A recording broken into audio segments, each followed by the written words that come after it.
안녕하세요, 투데이입니다. 오늘은 일주론 강의 첫 번째 시간, 이 갑자일주에 대해 알아보겠습니다.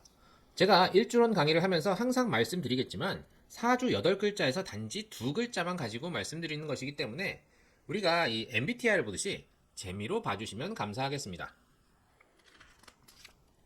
자, 일단 갑목입니다.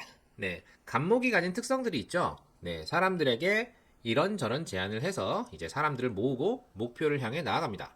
목표를 향해 나아가는 데 집중하여 이 중간중간 비는 곳이 생기는데 이를 채워줄 보조자가 필요하다. 이런 특성을 가지고 있죠. 그러한 갑목이 이 자수 위에 앉았어요. 예. 기본적으로 목은 물을 필요로 하는데 물 위에 앉아 있죠. 네, 이 수상식물입니다. 그리 많은 노력을 들이지 않아도 기반이 갖춰진 셈이죠. 만약에 이 물을 구하기 어려운 환경이었다면 물을 찾기 위해 땅속에 뿌리를 깊숙이 박으려고 할 텐데 수상식물이라 그럴 필요가 없죠. 거기에 수상식물이고 뿌리가 얕으니까 높이 솟구치긴 어렵겠죠? 네, 이 갑자일주는 사회적으로 목표를 향해 나아가기 쉬운 환경에 처하게 되고 그 목표 자체도 어렵게 설정하지 않습니다.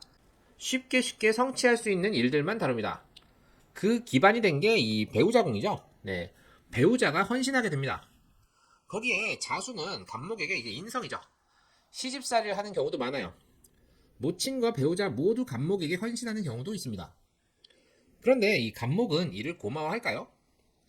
갑목에게 자수는 12운성상 욕지예요. 욕지는 아이가 세상에 태어나서 이제 몸을 씻겨주는 시기인데요. 아이의 몸을 씻겨주는데 아이가 엄마한테 고마워하나요? 어찌 보면 당연한 거죠. 네, 이 배우자나 모친의 헌신을 받아도 뭐 별로 고마워하진 않습니다. 그냥 그러한 도움을 받는 게 당연한 듯 넘어갈 수 있습니다.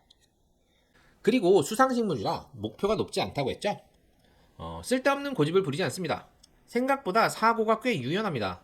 물살에 몸을 맡기는 수상식물처럼 상황에 맞춰 행동을 잘합니다. 갑목이 목표가 높지 않고 기반이 갖춰져 있으니 목표를 달성하기가 수월하겠죠?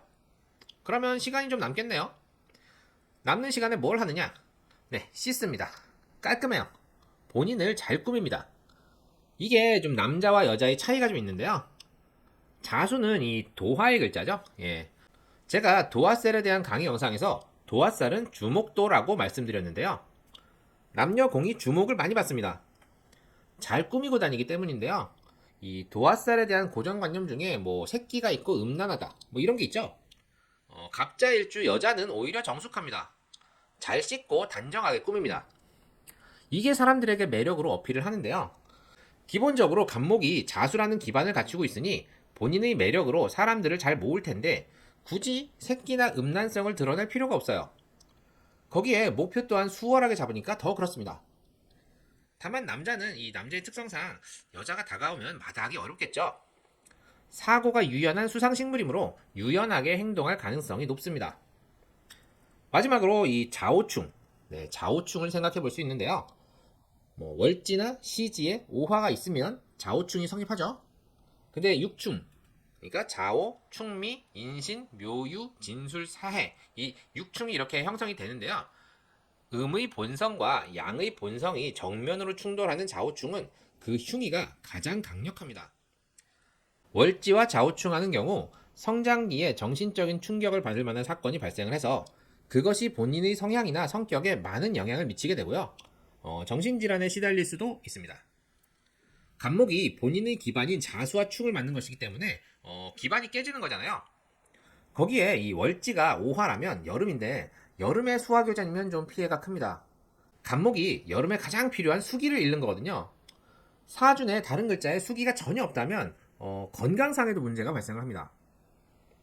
시지와 좌우충 하는 경우는 이미 자아가 형성된 후에 발생하는 충이기 때문에 좀 낫긴 하지만 자식에게 문제가 발생할 확률이 높습니다. 그리고 갑목이 자수를 중년 이후에 잃게 되기 때문에 지금까지 이뤄놓은 기반이 깨지는 거예요. 어떻게 보면 뭐 이루기도 전에 깨지는 것과 이뤄놓은 후 깨지는 것은 정신적인 충격이 좀 다르게 다가오겠죠? 예, 억울함이 좀 더 크게 다가옵니다. 그리고 남녀 공이 배우자 공을 충하기 때문에 이혼수를 읽어줍니다. 그리고 이 원국이 아닌 윤형에서 오화를 만나면 그 해에 3분기에 좌우충이 일어나는 거잖아요. 네. 3분기쯤에 이제 냉정하고 이성적인 판단을 하지 못해서 그릇된 결과를 가져올 수 있으니 조심해야 합니다. 오늘은 이 갑자 일주에 대해 알아봤는데요. 도움이 되셨나요? 도움이 되셨다면 구독과 좋아요, 알림 설정 꼭 부탁드립니다. 그럼 이만 마치도록 하겠습니다. 감사합니다.